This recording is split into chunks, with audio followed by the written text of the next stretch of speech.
عارف ايه اكتر حاجة ممكن تخنقك من شخص؟ لما تلاقيه شايف نفسه. يا عم على ايه؟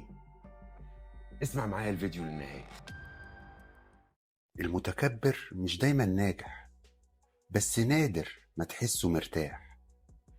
طول الوقت عايز يحس انه اعلى حتى لو مش احسن. شايف التواضع ضعف مع انه اقوى حاجة تكسب بيها قلوب الناس. التواضع مش انك تتنازل ولا انك تقلل من نفسك. التواضع انك تخلي اللي حواليك يحسوا انهم يستاهلوا يكونوا في مكانك.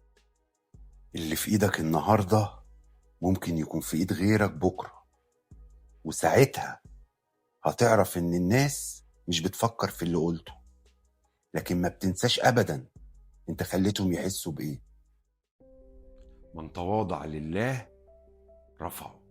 لو وصلت لغاية هنا يبقى الفيديو عجبك، ولو عجبك بجد انا محتاج دعم.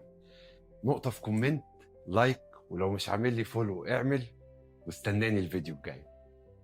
بس كده، سلام.